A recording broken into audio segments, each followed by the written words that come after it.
আজকে আমি বাড়িতে রুই মাছের কালিয়া রান্না করেছি, তো সেটাই তোমাদের সঙ্গে শেয়ার করছি। তো প্রথমে কড়াইতে অনেকটা তেল দিয়ে গোটা গরম মশলা আর তেজপাতা ফোড়ন দিয়ে দিলাম।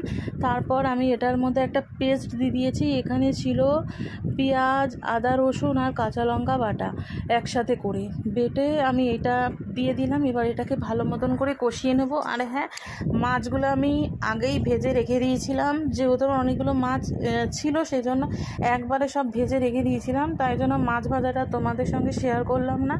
তো মশলাটা একটুখানি ভাজা ভাজা হয়ে আসার পর এটার মধ্যে আমি টমেটো আর একটা কাঁচা লঙ্কা দিয়ে দিলাম।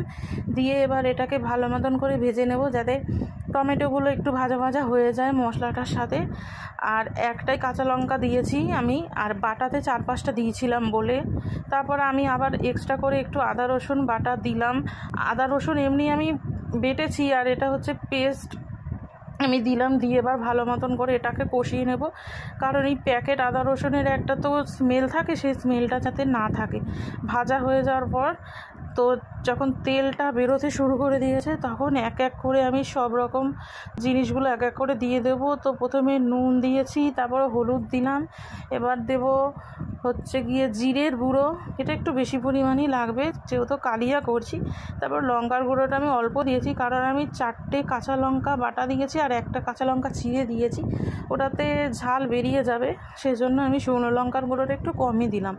এবার যখন মশলাটা থেকে খুব সুন্দর একটা গন্ধ বেরিয়ে এসেছে ভাজা হয়ে যাওয়ার পর, তো তখন আমি এটার মধ্যে মশলা ধোয়া জলটা দেব। তো মা ঠাম্মার কাছে শুনেছি মশলা ধোয়া জল দিলে রান্নায় খুব সুন্দর স্বাদ হয়। ছোটোবেলা থেকে আমার মা ঠিক এভাবেই করতো, মশলা ধোয়া জল দিত রান্নায়।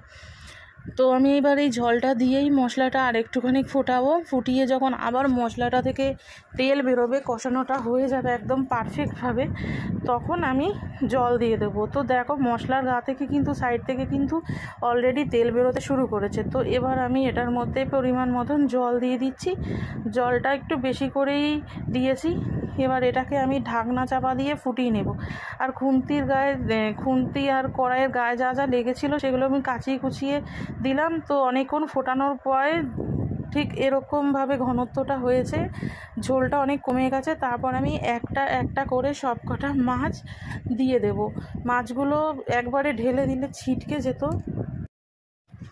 সেই জন্য আমি একটা একটা করে আস্তে আস্তে করে ঝোলের মধ্যে দিয়ে দিয়েছি। এবার ঝোলের মধ্যে মাছগুলো দিয়ে বেশ খানিকক্ষণ ফুটিয়ে নেব, যাতে মাছের মধ্যে সমস্ত পরিমাণ মশলাগুলো ঢুকে যায়, যেহেতু মাছ অনেকক্ষণ আগে ভাজা ছিল সেই জন্য। তো অনেকক্ষণ ফোটার পর এবার আমি এটার মধ্যে কিছুটা গরম মশলার গুঁড়ো দিয়ে দিয়েছি। গরম মশলাটা আজকে আমি একটু কমই দিয়েছিলাম। তো দিয়ে একটু নাড়াচাড়া করে নিলাম। তারপরে যখন একদম থকথকে টাইপের হয়ে যাবে, তখন আমি এই মাছের কালিয়াটা নামিয়ে নিয়ে পরিবেশন করব।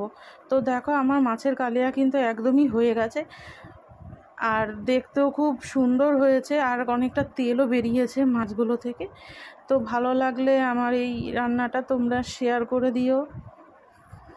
আর আমার মাছের কালিয়া একদম রেডি হয়ে গেছে। আমি কিন্তু আলু দিইনি, আলু ছাড়াই করেছি। ধন্যবাদ।